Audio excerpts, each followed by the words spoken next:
Allez, aujourd'hui, on va essayer d'être un peu plus sérieux. Aujourd'hui, je vous propose trois filiconies qui seront donc dans l'ordre, la filiconie 70, 71 et 72. La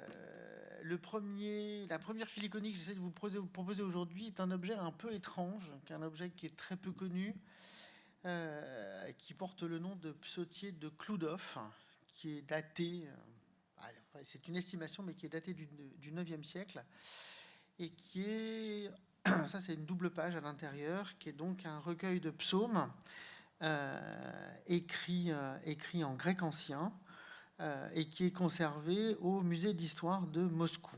Alors, pour la petite histoire, donc il est écrit en grec ancien, c'est un petit format, il fait 15 sur 19 cm, il fait 169 folios.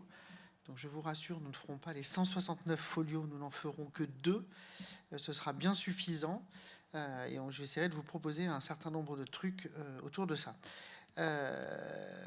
Et il est écrit, c'est pas très important, mais voilà, faut quand même, je vous le dise, il est écrit dans ce qu'on appelle en oncial, c'est-à-dire dans cette graphie très particulière qui a existé jusqu'au 9e siècle, qui est une graphie où il y a des ligatures entre les lettres grecques. Moi, ce qui m'intéresse aujourd'hui n'est pas le livre des psaumes en tant que tel, puisque c'est un livre qui rassemble les psaumes de David. C'est pas ça qui m'intéresse. Ce qui m'intéresse, c'est ce que vous voyez là, c'est-à-dire que la quasi-totalité des pages ont été couvertes dans les marges de peinture et d'enluminure. Enfin, c'est pas des enluminures, c'est vraiment des miniatures qui sont peintes dans les marges et qui doivent se comprendre comme des commentaires. Alors elles sont commentées, il y a des textes qui sont écrits dessus qui eux ne sont pas en oncial. Donc évidemment, ça prouve que ça n'a pas été fait au même moment et que c'est pas exactement fait pour les mêmes raisons. Donc j'essaierai de vous présenter un certain nombre de choses. En tout cas, ce qui m'intéresse à l'intérieur de ça, c'est particulièrement 2 feuillets, et j'essaierai de vous expliquer pourquoi ces feuillets sont particulièrement importants. Techniquement, donc, je vous ai dit, ce psautier comprend 169 folios. Il contient sur ces 169 folios 225 miniatures peintes dans les marges. Là, vous avez 2 exemples de marges peintes. Il y a une qualité iconographique assez certaine, ce qui prouve donc évidemment la qualité de l'objet, et ce qui prouve, et en plus du fait qu'il y a 225 miniatures, donc ce qui a prouvé le travail assez conséquent sur cet objet, et donc ce qui prouve que cet objet a eu une importance dans la construction de ce qu'est la relation au texte, et surtout dans la construction d'un problème sur l'image, puisque ce que je vais vous montrer à l'intérieur de ce texte, c'est une rareté absolue, puisque c'est quasiment la seule et unique occurrence qu'il y ait dans une histoire de l'image. On va voir représenter donc dans une miniature 2 fois un problème d'iconoclasme, c'est-à-dire voir représenter quelqu'un qui efface une image. Je vous les montrerai, puis j'essaierai de vous faire une analyse assez poussée de ces questions-là. Ce texte a été conservé, on le sait, jusqu'en 1847 au Mont Athos. Puis ensuite, il a été emporté, pour ne pas dire volé, par un Russe. Et il a été acheté à la fin du 19e siècle par le richissime marchand russe qui s'appelait Cloudov. Ce qui donne évidemment le nom de ce psautier, puisqu'il s'appelle le psautier Cloudov. Alors, pour celles et ceux que ça pourrait intéresser, je rappelle que il y a tout un, c'est un objet qui est rare, hein, parce que c'est un objet, donc je vais vous énoncer le truc, mais qu'on date du 9e siècle. Donc c'est des objets qui sont rares, il y en a peu. Et dans cette question de la crise de l'iconoclasme, il y a seulement 3 textes, 3 objets qu'on connaît qui traitent de cette question de l'image et de la rupture de l'image, qui est donc le plus important, qui est le psautier Cloudov, qui est au musée historique de Moscou. Il y a un autre manuscrit important, avec beaucoup moins de marge importante, mais qui est important, qui est le manuscrit Parisinus GR20, qui est conservé à la Bibliothèque nationale à Paris, et l'autre qui est très important et qui est un autre objet absolument fascinant, qui est le psautier 61, dit psautier Pantocrator, qui est conservé au monastère du Mont Athos. Alors, ce qui a donné pour les études autour de ça, qui sont les 3 grands manuscrits qui nous intéressent. Bon, ça, c'était pour l'introduction générale. Nous, ce qui nous intéresse, c'est d'abord ça. Ça, c'est le folio 67. Recto, où apparaît sur ce folio 2 choses extrêmement importantes. Ici apparaît une représentation du patriarche de Constantinople. qui est le patriarche, que je ne me trompe pas. Je suis en train de vous dire des bêtises. Non, pardon, je vais trop vite, j'ai passé un truc en trop. Donc, je vais vous montrer les deux pages qui nous intéressent. Donc, d'abord le folio 67, puis ensuite le folio 23.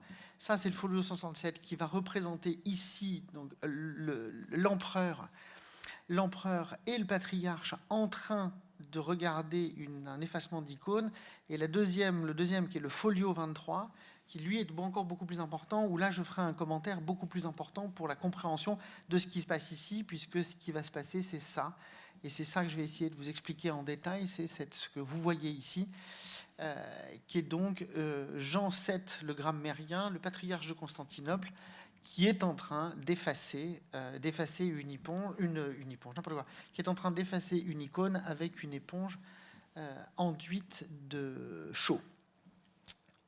Donc ça, c'est ce qu'on va essayer d'étudier. C'est ces trois images, enfin c'est ces deux grands cycles d'images qu'on va essayer d'étudier, et surtout celle-ci qui est le plus importante. Je reviens, et c'est juste parce que c'est pour ça que je me suis trompé, je reviens juste pour essayer de vous réénoncer un certain nombre de choses pour reprendre la base de tout ça. Ce qui est le centre de tout, c'est donc un problème qui est lié à un patriarche, qui est le patriarche qui s'appelle Jean VII le grammairien. Jean VII le grammairien a été patriarche de Constantinople du 21 janvier 837 au 3 mars 843, et il est à l'origine de ce qu'on appelle, qui est extrêmement important, il est à l'origine de ce qu'on appelle la deuxième grande crise de l'iconoclasme. Alors il y a eu une première crise de l'iconoclasme qui a été datée de 730 à 787 sous l'empereur Léon III l'Isorien, et qui a été achevé par le concile de Nicée II qui a eu lieu en 787 et qui a restauré le culte des images. Nous, ce qui nous intéresse, c'est la seconde crise, c'est-à-dire là, qui va être représentée ici, c'est cette crise qui va nous intéresser. Cette crise, elle a lieu donc, le second iconoclasme a lieu de 813 à 843, sous le règne de Léon V l'Arménien, de Michel II et sous le règne de Théophile.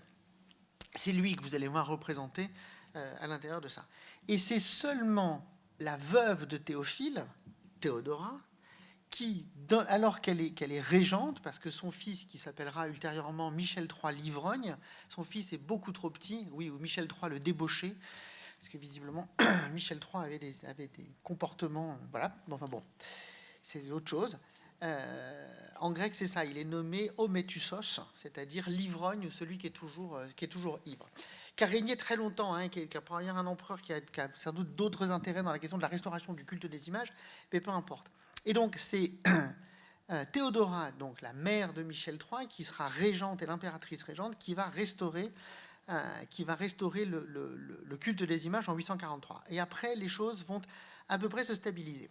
Deux dernières informations pour comprendre l'ensemble du système. Il faut que vous compreniez. Donc, on est aux alentours. Donc, ça veut dire que ce manuscrit, les miniatures de ce manuscrit datent forcément d'après 843, puisqu'on voit évidemment Jean VII, le grammairien, qui est en train d'éradiquer une image. Donc, on est forcément après cette question-là. Et c'est important, c'est-à-dire on est après 843, il faut que vous compreniez qu'à peine 80 ans plus tard, il y a eu une date qui est extrêmement importante pour nous, qui est la date de 784, donc qui est entre les deux grandes crises de l'iconoclaste, 784, qui est Charlemagne, qui est en juin 784, Charlemagne qui va convoquer le grand concile de Francfort, qui va déclarer, lui, une voie intermédiaire dans toute cette gestion de l'image, puisque dans le concile de Francfort, on va rappeler l'idée qu'on accepte les images à la condition qu'elle soit pensée comme objet de décoration, dit le texte, et ou objet de mémoire, mais pas à la condition qu'elle soit vénérée. Donc ça, c'est ce qui sera pour la tradition de ce qui est de l'Occident. Pour la tradition de l'Orient, c'est-à-dire de l'Église de Constantinople et de la chrétienté d'Orient, on abandonnera l'iconoclasme de manière définitive en 843 et on restaurera à partir de Théodora, on restaurera la question des images. À partir de ça, Jean III, que vous voyez ici, qui est représenté ici avec une tête, donc il a été, en plus de ça, le visage a été arraché dans le manuscrit, enfin a été gommé dans le manuscrit, et surtout il est représenté dans la tradition byzantine, il est représenté avec des cheveux hirsutes, de sorte de considérer que le personnage avait atteint un niveau de folie suffisant pour avoir des cheveux hirsutes. Toujours est-il que dans la tradition littéraire, Jean VII, pardon, le grammairien, était considéré comme un sorcier, adepte de toutes sortes de pratiques de mancie assez étonnantes. Je vous lis juste un texte très court, qui est un fragment d'un texte de ce qu'on appelle l'hymne de la restauration des images, puisque du coup, il avait fabriqué un hymne qui dit les choses suivantes, à propos de Jean VII. Les prodiges et les divinations de l'ennemi du Christ ont été abolis. Il s'est mis au rang des païens en se prévalant de leurs écrits. Quelle langue racontera des enseignements occultes, profanes et nocifs à l'esprit, ou la prophétie de ta voix ventriloque? Jean, au nom trompeur, précurseur de l'antéchrist, Satan. Tu ne devais pas t'appeler de ce nom, scélérat, mais plutôt de celui de Pythagore, de Saturne, d'Apollon, ou d'un des autres dieux dont a imité la vie et les débauches. Voilà la manière avec laquelle il était décrit dans l'hymne à la restauration des images qui a été fait immédiatement après 843. Donc, nous avons, pour nous aujourd'hui, il y a 2 folios qui nous intéressent. Et donc évidemment, je vous les ai donnés dans le désordre, donc je vais les reprendre dans le bon ordre. Celui-ci est donc le folio 23 verso, qui représente de manière extrêmement précise le concile iconoclaste de 815. Et alors, donc, on a à l'intérieur de ça, puisque le psaume le raconte, c'est le psaume 25, qui est la prière de l'innocence et qui est, qui est liée à la question de la convocation d'une résistance à cet iconoclasme. Et vous avez dans le texte cette très jolie petite flèche qui indique à la question même où est posée la question de l'innocence que ici est la figure de l'innocence, et cette figure de l'innocence, c'est le patriarche Nicéphore. Alors, Nicéphore, lui, il est iconophile. Donc Nicéphore, il est représenté, c'est écrit dans la marge, hein. C'est écrit Niképhoros Patriarches, vous l'avez ici dans la marge, et vous avez la représentation donc de Nicéphore qui renvoie à la ligne qui traite de l'innocence, qui Nicéphore, lui, tient dans ses mains l'icône du Christ. Et donc là, on a la définition de ce qu'est un iconophile. Et en bas est représenté, alors le manuscrit est assez altéré, mais on arrive à identifier les choses. En bas est représenté donc le concile de 815, avec ici en noir l'empereur Théodore, ici en bleu le patriarche qui lui s'appelle Théodote, qui a été un des patriarches précurseurs de Jean VII, qui a œuvré à la question de l'iconoclasme, et donc qui renvoie donc très précisément à ce folio 67, à cette question, pardon, je dis n'importe quoi, qui renvoie très techniquement à ce que font l'empereur et le patriarche. Ils regardent, ou ils attestent, ou ils autorisent l'effacement d'une icône. Et donc on va remarquer ce vase qu'on retrouvera ultérieurement. Et donc vous voyez là ici les 2 lances qui sont portées par les prêtres ou par les assistants et qui sont remplies de cette chaux et qui vont effacer les images. Donc ça, c'est une des très rares images de ce qu'on appelle un iconoclasme. Voilà, il y en a 2 ou 3 dans l'histoire de ce que nous avons conservé.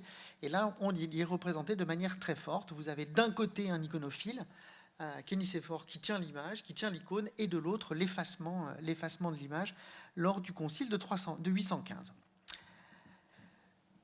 Deuxième image, qui est un peu mieux conservée, qui est un peu plus facile.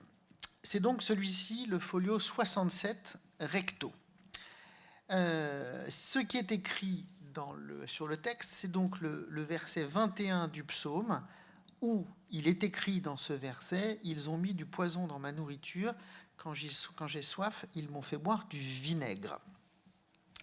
Et donc, c'est ce que vous voyez ici, qui est donc la première phase de la miniature, représente très techniquement ce qui est indiqué dans le texte, c'est-à-dire il représente une crucifixion, et la crucifixion est représentée avec le soldat et la lance, et de l'autre côté, elle est représentée avec ce personnage extrêmement important qu'on appelle dans la tradition chrétienne Stéphatone, qui tient le bâton, et au bout duquel le bâton, il y a l'éponge, et l'éponge qui est imbibée de ce qu'on appelle la posca, qui est ce vin qui est coupé au vinaigre et qui est tenu dans ce vase. Et donc, c'est ce que vous voyez représenté ici, qui est donc la représentation d'un acte d'humiliation, puisque ça a toujours été représenté tel quel, et ça a toujours été considéré comme cette question-là. Et ce qui veut dire que, et c'est là où l'image est assez intéressante, c'est-à-dire qu'au pied du Golgotha, c'est-à-dire au pied de cette image de l'humiliation, vous allez voir exactement de la même manière Jean VII, le grammairien, dans la même position que Stéphatone,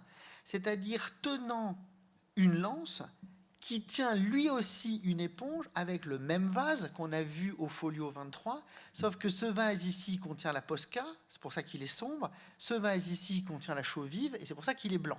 Et donc au bout de l'éponge, il va enduire l'éponge de cette chaux, et cette chaux va couvrir l'icône et va produire ce qu'on appelle un iconoclasme, c'est-à-dire il va littéralement détruire et casser les images.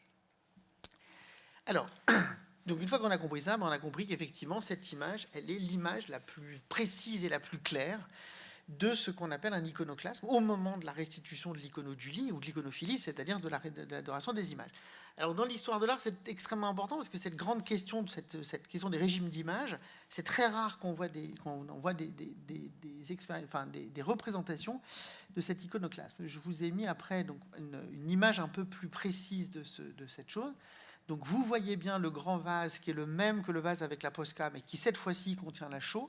Vous voyez donc l'éponge contenant la chaux qui efface le visage du Christ. Et vous avez, c'est ça qui est important, c'est que vous avez donc le visage de Jean VII qui est effacé, mais qu'on reconnaît avec ses cheveux hirsutes, considéré comme étant le sorcier, assisté évidemment par un chantre derrière.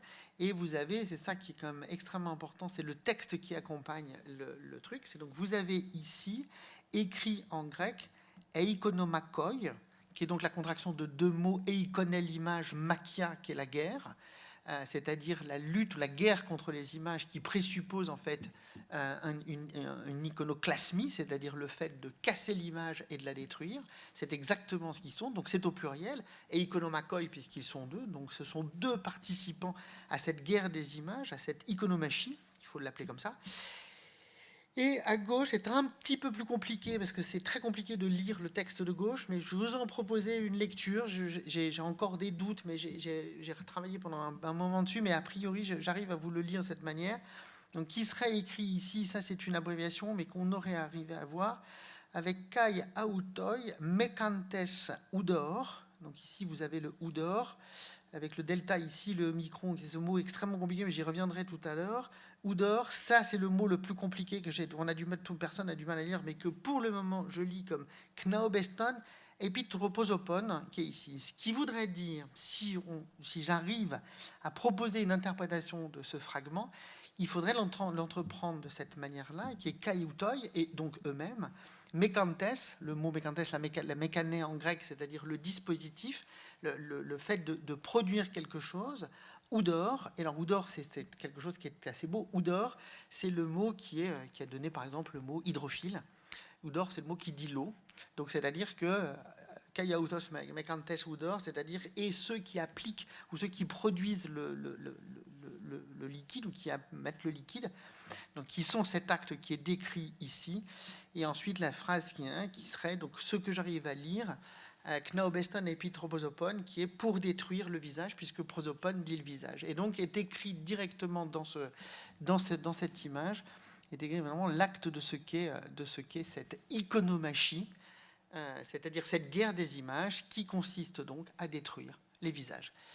Voilà, ça c'était ce premier fil iconique qui m'importait parce que ça faisait un moment qu'il fallait que je travaille sur cet objet, ça faisait un moment qu'il fallait que je vous présente cet objet. C'est un peu un objet très rare, c'est trois seuls exemples qu'on connaisse, et c'est la seule image qu'on ait aussi détaillée de ce qu'on appelle d'une crise de l'iconoclasme. Voilà.